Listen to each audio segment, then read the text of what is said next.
Good morning students. आज जो 10th class का हिंदी मीडियम का लेक्चर है हमारा, प्रीवियस लेक्चर के अंदर हमने क्या किया कि अभाज्य संख्या का वर्गमूल एक अप्रिमेय संख्या होता है। अभाज्य संख्या का वर्गमूल एक अप्रिमेय संख्या होता है, ये हमने सिद्ध करके बताया। जैसे वर्गमूल 2, वर्गमूल 3, वर्गमूल 5, वर्गमूल 7, वर्गमूल 11, इस तरह की संख्याएं जो हैं, जो अभाज्य संख्या होगी उसका वर्गमूल जो हम लिखेंगे वर्गमूल, तो हमने कल ये करके दिखाया आपको कि अभाज्य संख्या का वर्गमूल एक अप्रिमेय संख्या होता है। ये जो कल मेथड था आपने उससे डिस्कस किया, वैसे ही क्वेश्चन करेंगे। आज जो क्वेश्चन है हमारे सामने, आगे चलते हैं। मैं अभी आपको क्वेश्चन नंबर 2 1.3 एक्सरसाइज कर लूंगा। क्वेश्चन नंबर 2 एक्सरसाइज 1.3, और ये 10th एग्जाम्पल जैसा है। इसी एक्सरसाइज का 10th एग्जाम्पल दोनों एक जैसे ही हैं। तो आपके सामने स्टेटमेंट लिखी हुई है, मैं पढ़ देता हूं, आप भी अपने बुक में ध्यान रखिए। सिद्ध कीजिए कि 3 जमा में 2 वर्गमूल 5 एक अप्रिमेय संख्या है। देखिए कल जो हम पढ़ रहे थे उसमें सिर्फ वर्गमूल 5 था, सिर्फ वर्गमूल 5। अब क्या है, आप इसमें क्लियर देख रहे हैं कि 3 परिमेय संख्या है, इसमें 2 भी परिमेय संख्या है और वर्गमूल 5 अप्रिमेय संख्या है। ये आपके पास जो है, यदि ऐसा हमारे पास कोई नंबर आ जाए उसमें परिमेय संख्या भी हो, उसमें अप्रिमेय संख्या भी हो, दोनों हो, तो फिर क्या आपका तरीका रहेगा क्वेश्चन हल करने का, वो यहां ध्यान से देखिए। अब इसका हल या सॉल्यूशन, तो ये पूरी जो एक्सरसाइज है जिसको हम अप्रिमेय संख्या सिद्ध करते हैं, ये कंट्राडिक्शन मेथड से करते हैं। विरोधाभास जो है मेथड है हमारे पास, विरोधाभास करेगा ये। तो हम क्या करते हैं कि उल्टा मान के चलेंगे, जो हमने सिद्ध करना है उसे बिल्कुल विपरीत मान के चलेंगे। हमने सिद्ध करना है कि ये संख्या अप्रिमेय संख्या है, हम ये मान के चलेंगे यहां पे, मान लो 3 जमा में 2 वर्गमूल 5 एक परिमेय संख्या है, परिमेय संख्या है। हमने ये मान लिया, हमने सिद्ध क्या करना है कि ये अप्रिमेय है, तो हमने इसका बिल्कुल विपरीत मान लिया कि ये परिमेय संख्या है। अब ये परिमेय संख्या है तो इसलिए हम इसको P/Q की फॉर्म में लिख सकते हैं। दिस इक्वल टू P/Q, क्योंकि परिमेय संख्या की जो परिभाषा है वो ये है कि ऐसी संख्या जिसको P/Q के रूप में लिखा जा सके, Q 0 के बराबर नहीं है, और P और Q इंटीजर्स हैं। P और Q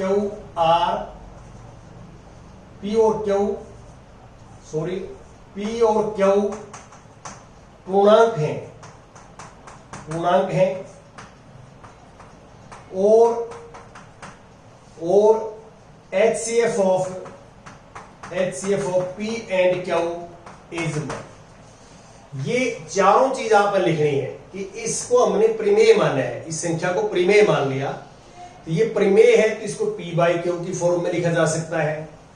Q 0 नहीं हो सकता, P और Q पूर्णांक हैं, और HCF of P and Q 1 है।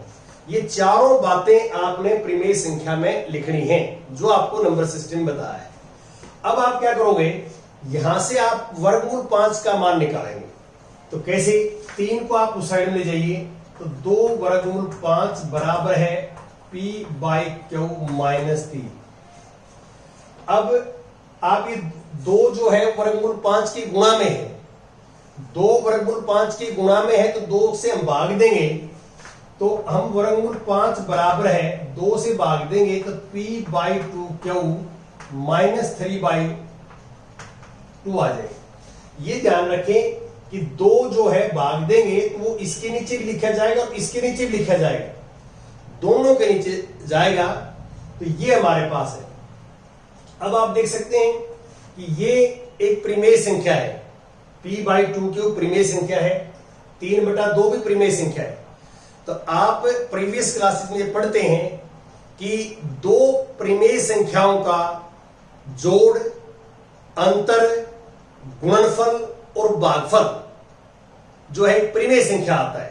लेकिन भाग देते समय इस बात का ध्यान रखें कि परिमेय संख्या भाग में हम वो परिमेय संख्या लेंगे 0 को छोड़ के, क्योंकि 0 से हम भाग नहीं दे सकते।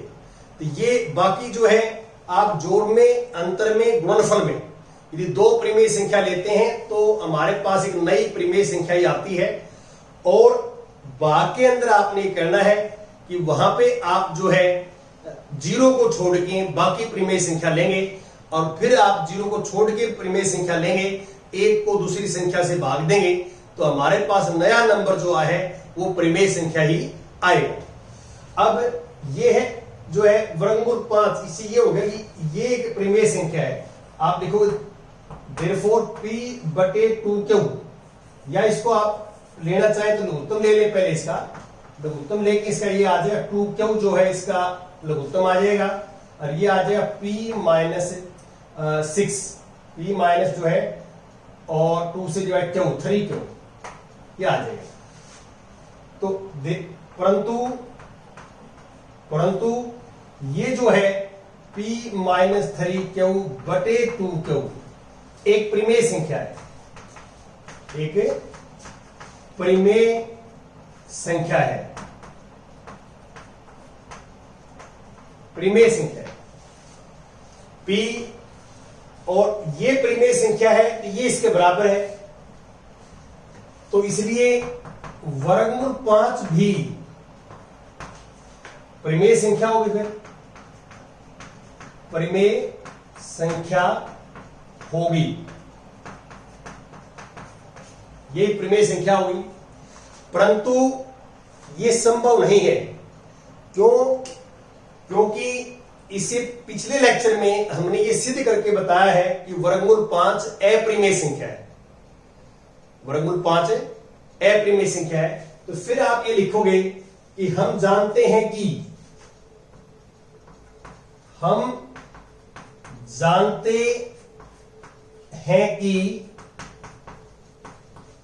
वर्गमूल 5 एक अपरिमेय संख्या है, अपरिमेय संख्या है, ये लिखोगे। अब वर्गमूल 5 अपरिमेय संख्या है तो ये फिर गलत आ गया, ये जो है विरोधाभास करता है जो हमने कल्पना की थी उसका। तो इसलिए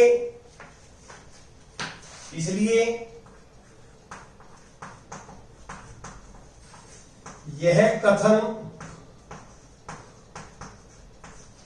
हमारी कल्पना मतलब हमने जो माना, हमारी कल्पना का विरोधाभास करता है, इसलिए हमने गलत मान लिया, हमारी कल्पना गलत है, हमारी कल्पना या हमारा मान्या हुआ गलत है और हमारा मान्या हुआ गलत है तो फिर ये अपरिमेय संख्या होगी। तो इसलिए 3 जमा में 2 वर्गमूल 5 एक अपरिमेय संख्या है, ऐसे लिखेंगे आप। ऐसे आपने उदाहरण नंबर 10 करना है आपने। अब यहां इस पे आ जाइए आप, यहां क्वेश्चन नंबर 3 का सेकंड पार्ट है एक्सरसाइज का और बिल्कुल सेम एग्जांपल 11th है। तो मैं एक्सरसाइज का 3 नंबर क्वेश्चन करता हूं, 11th आपने बिल्कुल सेम पैटर्न पे करना है। अब इसका सॉल्यूशन देखो, यहां पे आप क्लियर देख सकते हैं, ध्यान दें कि 7 तो परिमेय संख्या है 7, और वर्गमूल 5 अप्रिमेय संख्या है। ये आपस में गुणा जो है हुई है दोनों की 7 वर्गमूल 5, इसको लिखते हैं 7 वर्गमूल 5, 7 की और वर्गमूल 5 की गुणा। एक प्रिमेय संख्या एक अप्रिमेय संख्या है और फिर दोनों मिलके गुणा होके अप्रिमेय संख्या आएगी, ये हमने सिद्ध करना है। तो हम क्या करते हैं कि एक प्रिमेय हो और एक अप्रिमेय हो, तो फिर ये तरीका होता है काम करने का, जो हर सवाल में ये करना है। फिर तो यहां आप ध्यान दें कि हम ये मान लेते हैं कि मान लो 7 वर्गमूल 5 एक अप्रिमेय, 7 वर्गमूल 5 एक प्रिमेय संख्या है, प्रिमेय संख्या है। तो मैंने आपको बताया है कि हम किसी भी संख्या को अप्रिमेय सिद्ध करेंगे तो ये एक विरोधाभास मेथड होता है, विरोधाभास विधि होती है जिससे हम ये काम करते हैं। तो हमने ये मान लिया कि ये जो 7 वर्गमूल 5 है ये प्रिमेय संख्या नहीं, प्रिमेय संख्या है, अप्रिमेय संख्या नहीं है। तो इसको प्रिमेय है तो इसको हम P/Q की फॉर्म में लिख सकते हैं। देयरफॉर 7 वर्गमूल 5 को P/Q की फॉर्म में लिख सकते हैं, Q नॉट इक्वल टू 0। बाकी वो कंडीशंस P और Q पूर्णांक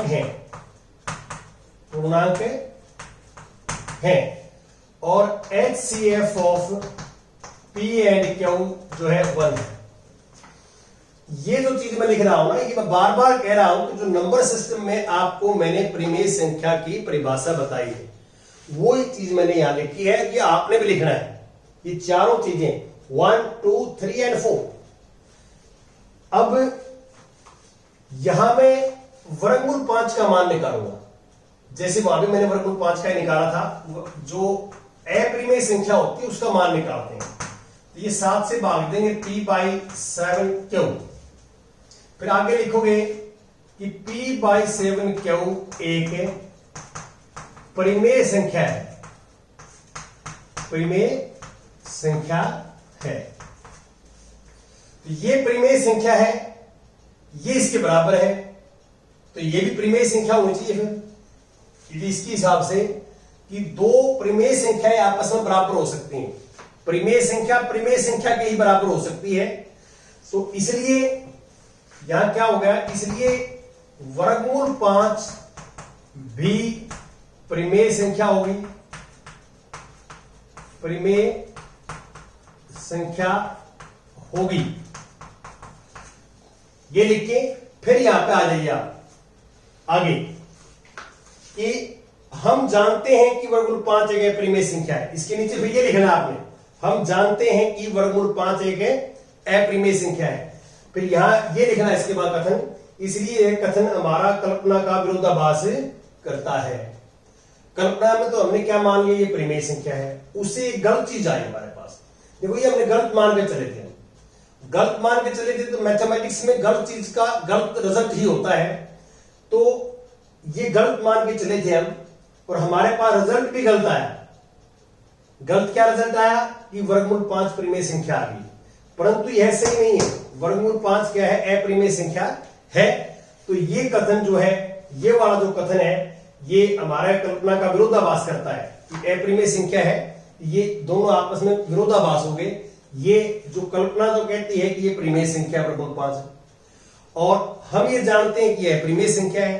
प्रीवियस एक्सरसाइज में हमने ये जो है लेक्चर में सिद्ध भी किया है कि वर्गमूल 5 एक अपरिमेय संख्या है।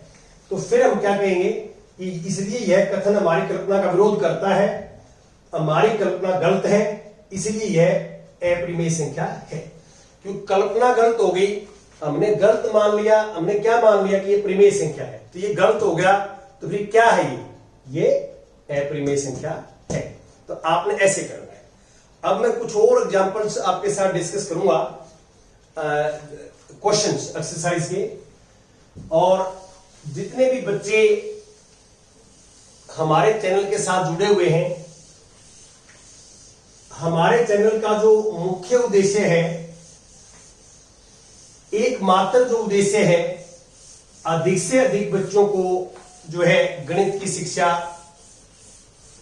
मुफ्त में प्राप्त हो, बगैर पैसे की प्राप्त हो, फ्री ऑफ कॉस्ट प्राप्त हो। ये हमारे चैनल का एकमात्र उद्देश्य है। और हम सभी जो बच्चे इस वीडियो को देख रहे हैं, इसे रिक्वेस्ट करते हैं आपसे कि आप हर रोज कम से कम एक बच्चा चैनल के साथ जो है जोड़ें, ताकि जो हमारा चैनल का मुख्य उद्देश्य है वो जो है पूरा हो जाए। अब मैं बात करता हूं नेक्स्ट कुछ डाउट्स की आपकी, और फिर भी कोई डाउट रहता है तो आप कमेंट्स में डाल सकते हैं, तो आपको जो है उसका सॉल्यूशन या उसका हिंट्स आपको मिल जाएगा। आप मेरे अकॉर्डिंग पढ़ोगे तो आपके डाउट्स नाम मात्र ही होंगे, क्योंकि हम साथ साथ डाउट्स दे लेते हैं, पता होता हमारे को कि बच्चा कहां जो है क्या सोचता है।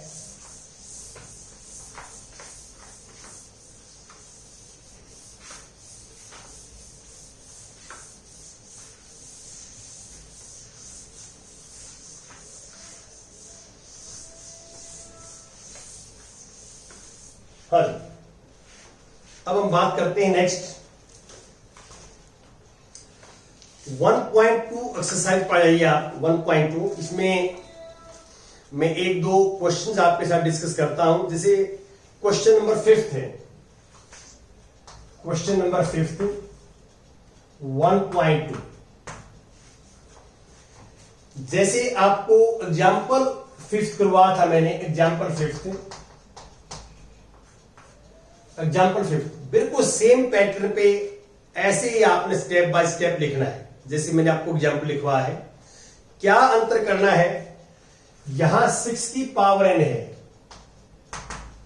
6 की पावर n, और एग्जाम्पल्स में 4 की पावर n था, यहां 4 रेज टू पावर n, यहां 6 रेज टू पावर n है। तो जहां सॉल्यूशन के अंदर 4 की पावर n लिखा है, उसको उसकी जगह ये लिखेंगे जो मैं लिख रहा हूं, 3 की power n 2 raise to power n into 3 raise to power n। तो आप यहां देख सकते हैं कि इस संख्या के जो अभाज्य गुणनखंड आए वो 2 और 3 आए, और आपको जो मैंने एग्जाम्पल करवाया था उसमें सिर्फ क्या है, 4 की पावर n का केवल एक अभाज्य गुणनखंड आया था, और यहां जो है कितने आगे, 2 आगे, 2। ये अंतर लिखना है आपने, बस उसके अंदर इतना चेंज करना है कि जहां 4 की पावर n लिखा हुआ वहां 6 की पावर n लिखना है, और इस लाइन को ये लिखना है। और उसके बाद जो है आप लिखोगे कि जो है 6 की पावर n के 2 और 3 अभाज्य गुणनखंड है, ये लिखें, और बाकी बिल्कुल सेम एज इट इज उसको लिखना है और आपने करना है। अब मैं आता हूं क्वेश्चन नंबर 6 पे। Question number 6 exercise 1.2। व्याख्या कीजिए कि ये एक नंबर है, एक मैं नंबर करके दिखा देता हूं, 7 मल्टीप्लाई 11 मल्टीप्लाई 13 और प्लस 13। देखिए इनको हम पद बोलते हैं, पद, ये नंबर्स हैं, और ये नंबर कितनी बार मल्टीप्लाई में हो वो एक पद माना जाएगा। देखिए यहां ध्यान दें कि ये 3 नंबर गुणा में है, मल्टीप्लाई में है, 3 नंबर, ये एक पद माना जाएगा और ये दूसरा पद माना जाएगा। पद जो है वो प्लस और माइनस बीच में साइन होता है, तो पद अलग अलग होते हैं। यदि हम 1 से लेकर 10 नंबर तक की गुणा करते हैं, 1 गुणा में 2 गुणा में 3 गुणा में 4 ऐसे लिखते जाए 10 तक, तो ये सारे गुणा में लिखे हुए हैं, तो वो सिर्फ एक पद माना जाएगा। ये ध्यान रखें, गुणा में कितने भी नंबर लिखे हो वो सिर्फ एक ही पद माना जाएगा। अब हमें क्या करना है, इसके अंदर स्टेटमेंट आप पढ़ोगे तो हमने करना यह है कि इस संख्या को भाज्य संख्या सिद्ध करना है कि ये भाज्य संख्या है। तो आपको फर्स्ट लेक्चर में नंबर सिस्टम में बताया गया है कि ऐसी संख्या जिसके 2 से ज्यादा गुणनखंड हो उसको हम भाज्य संख्या कहते हैं। तो हम ये सिद्ध करके दिखाएंगे कि इस संख्या के, ये जो पूरी संख्या है, इस संख्या के 2 से ज्यादा गुणनखंड हैं, ये कर दोगे आप। तो कैसे? पहले देखिए, एक पद ये है, दूसरा पद ये है, 13 कॉमन आ जाएगा इसमें से। 13 कॉमन, 13 यहां भी है, 13 यहां भी है, तो 13 कॉमन आएगा, ये बचेगा 7 गुणा में 11 और इसकी जगह बचेगा 1। कॉमन लेना आप जानते हैं, बड़े आराम से ले सकते हैं। अब यहां ये आ जाएगा 13 और 11 77 जमा में 1।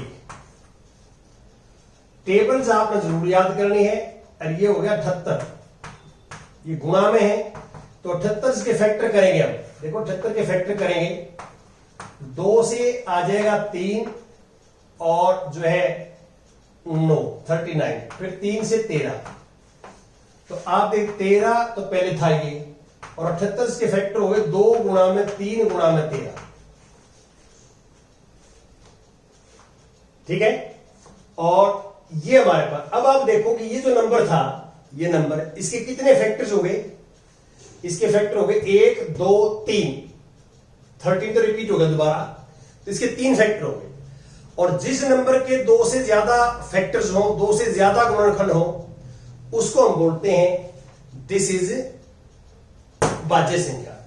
तो आप ये देख सकते हैं यहां पे कि इस संख्या के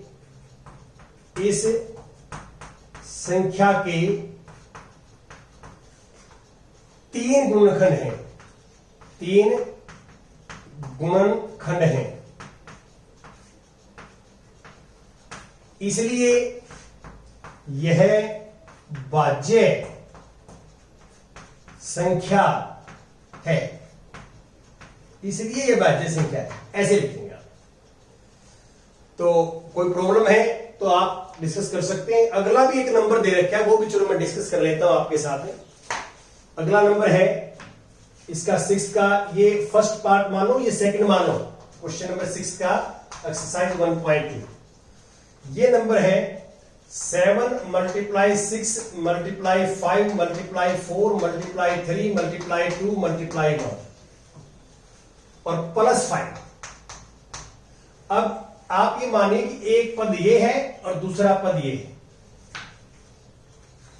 गुणा में कितने भी नंबर्स हो वो एक ही पद माना जाता है गणित में।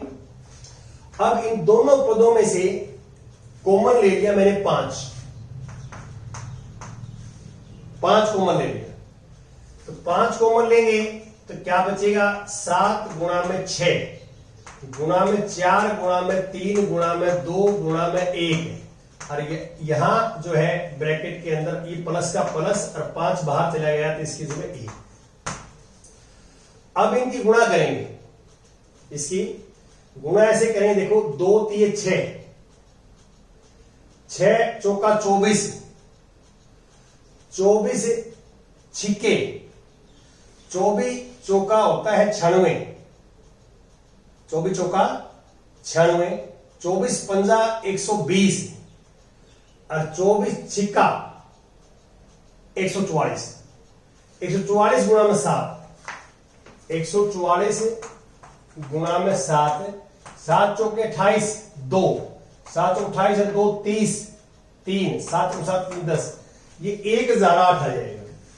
ये आ जाएगा 5 1008 और जमा में 1, ये हो जाएगा 1009।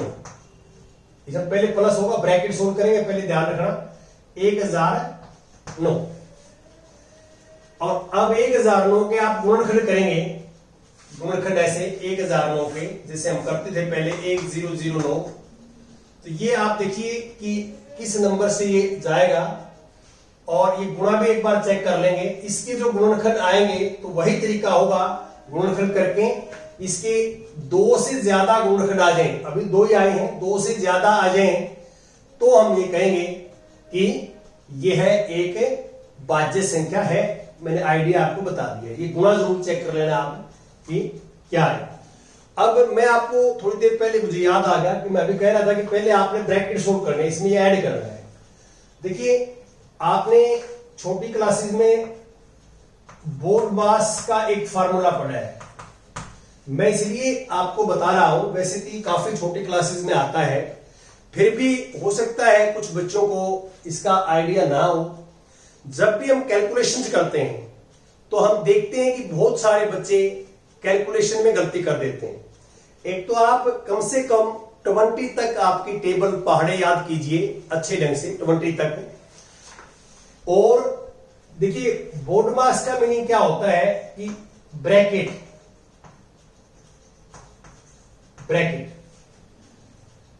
और इसके बाद ऑफ, डी से डिवाइड, एम से मल्टीप्लाई, ए से एडिशन और एस से सब्ट्रैक्शन।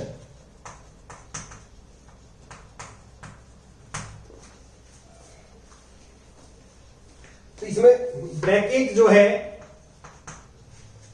और यहां इस फॉर्मूले अकॉर्डिंग काम करते हैं। जब भी आप नंबरों की, न्यूमेरिकल नंबरों की गुणा करते हैं या भाग देते हैं या अलजेब्रिक नंबरों की, तो इसके हिसाब से काम चलता है। सबसे पहले हम क्वेश्चन में देखते हैं कि ब्रैकेट सोल्व होती है। ब्रैकेट सोल्व का मतलब क्या है? ब्रैकेट के अंदर जो भी कुछ लिखा होता है तो वो जो है हम सोल्व करते हैं। और जैसे ये ब्रैकेट के अंदर लिखा हुआ था, पहले ब्रैकेट वाले को हमने मल्टीप्लाई की, फिर एडिशन किया। मल्टीप्लाई क्यों की? कि इसमें एडिशन से पहले मल्टीप्लाई होती है। तो इसके अल्फाबेट्स के हिसाब से, इनके अल्फाबेट्स के हिसाब से जो है, जो नाम पहले आएगा वो पहले काम करना है, जो नाम बाद में आएगा बाद में करना है। तो ये ब्रैकेट तो हिंदी में तो वही लिखेंगे आप। ऑफ का मतलब होता है का, छोटी क्लासेस में आता है का, यहां नहीं आता। डिवाइड होता है भाग, मल्टीप्लाई होता है गुणा, एडिशन होता है जोड़, सब्ट्रैक्शन होता है घटा। ये आप हिंदी में लिख सकते हैं, याद कर सकते हैं। अब इसके बाद आता है आज का जो है 7th क्वेश्चन जो है, इसका लेता हूं मैं 1.2 का 7th क्वेश्चन,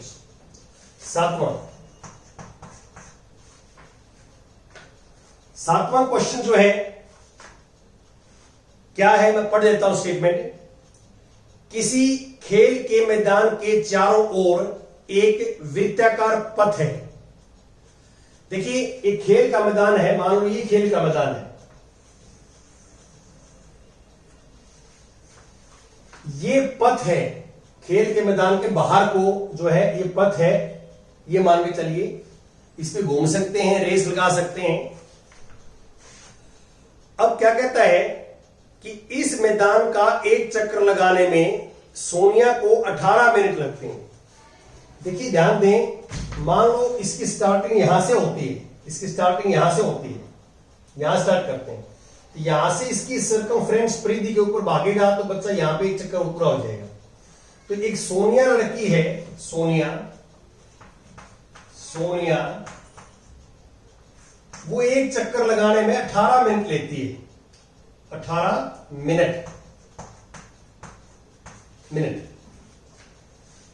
और इसके बाद जो है, जबकि इसी मैदान का एक चक्कर लगाने में रवि 12 मिनट लेता है। ये जो रवि है, ये 12 मिनट लेता है। ये आप पूरा लिख देना। सोनिया एक चक्कर लगाने में 18 मिनट लेती है, रवि एक चक्कर लगाने में 12 मिनट लेती है। मेरे पास जगह कम है इसलिए मैं थोड़ा शॉर्ट में लिख रहा हूं, आप पूरा कंप्लीट लिख देना। अब आगे क्वेश्चंस क्या है, मान लीजिए वे दोनों एक ही स्थान और एक ही समय पर चलना प्रारंभ करके एक ही दिशा में चलते हैं। यहां पे मान लो सपोज करते हैं कि दोनों यहां से चलना शुरू करेंगे, एक ही जगह से चलेंगे और एक ही समय चलेंगे। तो यहां दोनों खड़े हैं और उनको आपने आदेश दे दिया गो, तो दोनों स्टार्ट हो जाएंगे। तो ये चलना शुरू कर देंगे, इस डायरेक्शन में जा रहे हैं, मान लो इस डायरेक्शन में। तो आप देख सकते हैं कि सोनिया 18 मिनट लेती है, सोनिया धीरे चलती है, और रवि 12 मिनट लेते, रवि तेज चलता है। जैसे ही आप उनको ऑर्डर देंगे गो, तो उसी टाइम एक कदम बढ़ते ही वो आगे पीछे हो जाएंगे। क्यों? क्योंकि उनकी स्पीड चलने की कम ज्यादा है। सोनिया धीरे चलती है, रवि तेज चलता है। तो वो क्या है, रवि जल्दी चक्कर काट ले, यहां आ जाएगा, सोनिया धीरे धीरे आएगी, तो वो चक्कर काटते रहेंगे। अब क्वेश्चंस क्या है हमारे पास है कि कितने समय बाद वे पुनः प्रारंभिक स्थान पर मिलेंगे, कितने समय बाद पुनः प्रारंभिक स्थान पर मिलेंगे। तो हम क्या कह देते हैं, जब हम टीचर समझाते हैं तो बच्चों को कह देते हैं इसका एलसीएम निकाल लो। हमारा ये रहता है कि एलसीएम निकाल लो। तो बहुत सारे बच्चों के दिमाग में रहता है कि एलसीएम क्यों निकाल रहे हैं, हमारे को तो पता ही नहीं लगा कि एलसीएम क्यों निकाल रहे हैं हम, क्या कारण है। तो मैं आपको एक बार रीजन बता देता हूं कि क्या रीजन है कि एलसीएम निकाल लें। पहले तो इस बात की बात करेंगे, और एलसीएम तो आपको निकालना वैसे आता ही है। अब आप मुझे बताइए कि हमारे से पूछा गया है कि ये एक ही समय पे और एक ही जगह स्टार्ट करते हैं, तो वो कितने मिनट बाद दोबारा इकट्ठे एक जगह मिलेंगे, इकट्ठे एक जगह प्रारंभिक बिंदु पर, एक जगह नहीं, प्रारंभिक बिंदु। प्रारंभिक बिंदु ये है पहले वाला, यहां मिलेंगे। अब मैं आपको क्वेश्चन समझाता हूं। जैसे सोनिया है, सोनिया 18 मिनट में एक चक्कर लगाएगी, फिर एक चक्कर दूसरा शुरू करेगी तो 18 दूनी 36 मिनट में दूसरा पूरा कर लेगी, तीसरा 54 मिनट में करेगी। देखिए सोनिया जो है एक चक्कर है 18 मिनट में लगा हुआ है, एक चक्कर हो गया, ये एक चक्कर हो गया, और यहां मैं चक्कर ले लेता हूं। चक्कर, पहला चक्कर 18 मिनट में सोनिया, दूसरा चक्कर 36 मिनट में, 3 चक्कर पूरे करेगी 54 मिनट में। ये जो है 18 का पाड़ा है, चलेगा। और रवि जो है पहला चक्कर में 12 मिनट, दूसरा चक्कर में 24 मिनट, 2 चक्कर 24 मिनट कर देगा, तीसरा चक्कर है 36 मिनट, चौथा चक्कर है 48 मिनट, यहां 72 मिनट, चौथे चक्कर में ऐसे चलता रहेगा। अब इन दोनों नंबरों में देखो, ये क्या है कि ये 18 के गुणज हैं और ये 12 के गुणज हैं, गुणज। तो आप देखिए इनमें सबसे पहले आपस में जो नंबर मिलेगा, स्टार्टिंग में यहां इकट्ठे हैं, स्टार्टिंग में इकट्ठे हैं, फिर क्या है कि आप देख सकते हैं कि ये नंबर मिल रहा है, ये नंबर, इसमें 36 और इसमें 36 आ गया। तो जब वो 36 मिनट बाद दोनों इकट्ठे प्रारंभिक बिंदु मिल जाएंगे। 36 मिनट में क्या होगा कि सोनिया तो चक्कर काटेगी 2 36 मिनट में, रवि काटेगा चक्कर पूरे 3, और 36 मिनट बाद दोबारा प्रारंभिक बिंदु पे आ जाएंगे। ऐसे इसको आप आगे लिखोगे ना, आगे तो और नंबर भी आएंगे। कैसे? 72 के बाद नंबर 18 पंजो 90, ये 12 पंजा 60 है, 12 चुकी 72, फिर यार न्यू नंबर आ गया, देखो आप 72 आ गया दोनों।